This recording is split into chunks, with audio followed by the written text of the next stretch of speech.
लता शुरू से ही बहुत कंजूस थी, जिस वजह से उसका पूरा परिवार बहुत परेशान रहा करता था। एक रोज लता की बहू किरण उसे चाय बना कर देती है, जिसे पीने के बाद लता।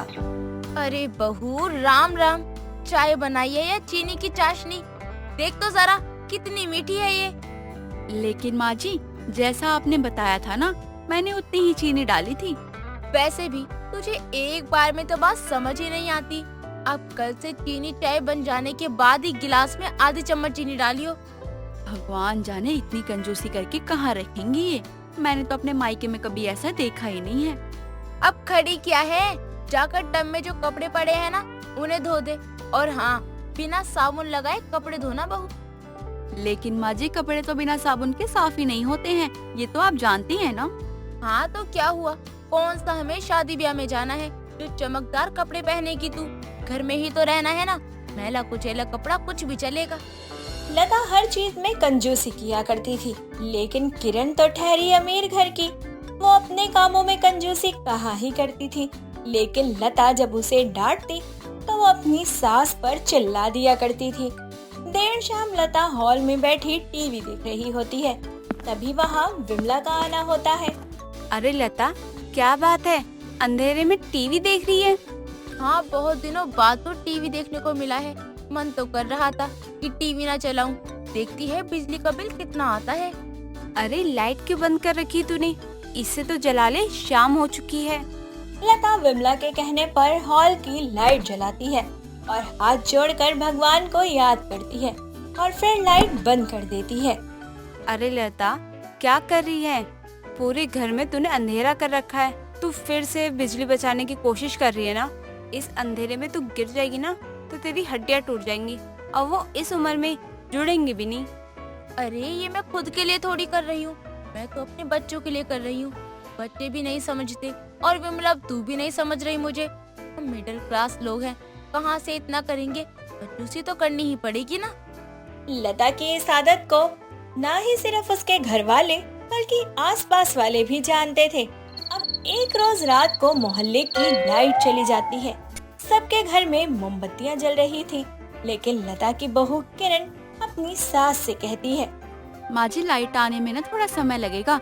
विमला आंटी बता रही थी जब मैं छत पे गई थी। क्या मैं मोमबत्ती जला लूं?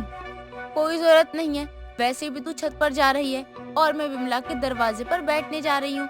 अजय अब तक आया नहीं है।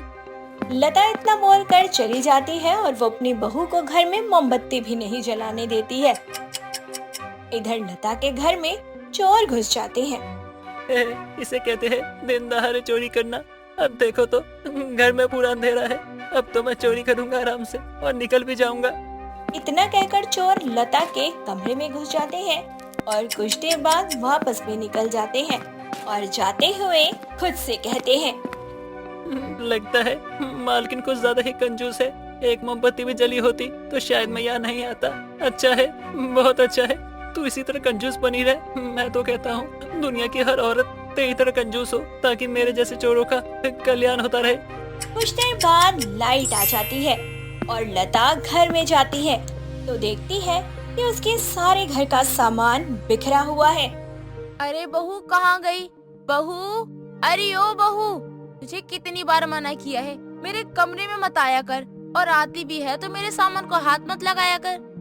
लेकिन माँ जी, मैंने तो आपका कोई सामान नहीं छुआ है। मैं तो अब आ ही रही हूँ छत से यहाँ पे। अच्छा, तो ये किसने किया? मेरा सामान इधर से उधर कैसे फैला? कहीं घर में कोई चोर तो नहीं घुसाया? माँ जी, मुझे भी ऐसा ही लगता है। आप अलमारी खोल के देखिए, कहीं आपके जेवर है भी या नहीं है। हाय भगवान, मैं तो लुट गई, बर्बाद हो गई। इस लाइट को भी अभी जाना था। कैसे मोहल्ले में रह रही हूँ, चोर घर में घुस गए और मुझे पता भी नहीं है। अरे बहू, कहाँ गई बहू? अरे ओ बहू, तुझे कितनी बार मना किया है मेरे कमरे में मत आया कर, और आती भी है तो मेरे सामान को हाथ मत लगाया कर। लेकिन माँ जी, मैंने तो आपका कोई सामान नहीं छुआ है। मैं तो अब आ ही रही हूँ छत से यहाँ पे।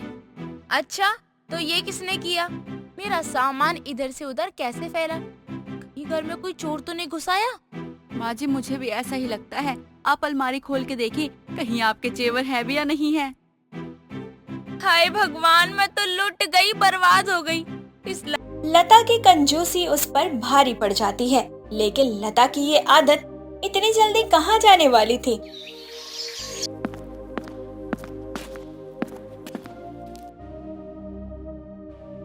अरे लता, थोड़ी चीनी दे दे, मैं ना चाय बना लूं। मेरे सर में ना बहुत ही दर्द हो रहा है। और ना ही तू मेरी कटोरी वापस दे रही है, ना ही चीनी दे रही है। माना कि तू पड़ोसन है, लेकिन रोज रोज तेरा चीनी, आटा, चावल, घी मांगना शर्म की बात नहीं है क्या?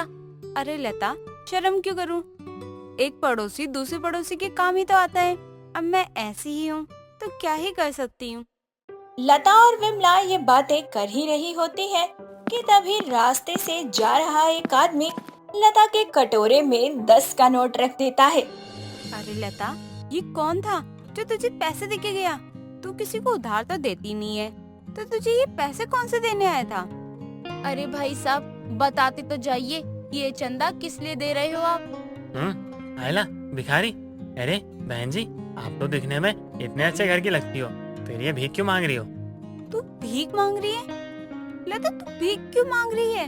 हे भगवान, कैसे दिन दिखा रहे लता को। और तूने मुझे बताया क्यों नहीं? तू कंजूस है, मैं मानती हूँ, अब तू भीख भी मांगने लग गई। चुप कर तू। और भाई साहब, आपको मैं कहाँ से भिखाने लगती हूँ, जरा ये तो बताइए। आयला, मेरे को ना देखता है, सब देखता है। वो देखो, तुम्हारे हाथ में ना कटोरा है, ऊपर से देखो ना तुम्हारे कपड़े कितने गंदे हैं। लता, जल्दी उठ के अंदर चल ले। 2-4 लोग और गुजरेंगे ना यहाँ से, तो तेरे साथ साथ मुझे भी भिखारी समझ लेंगी। आयला, ये तो भिखारी नहीं है, इसका मतलब ये अपनी शक्तियों का ना गलत इस्तेमाल करी है। माँ मैं घर आ रहा हूँ। माँ ये लोग अच्छे नहीं है। माँ मैं आ रहा हूँ। माँ।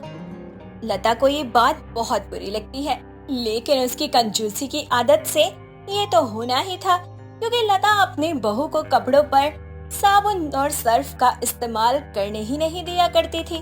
अब ऐसे ही लता घर आती है तो देखती है कि उसकी बहू मेकअप कर रही है। अरे बहू, ये मेकअप सेकअप करके कहाँ जा रही है?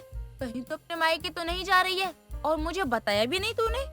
माँ जी, आपको तो पता ही है ना कि मुझे सजने संवरने का कितना शौक है।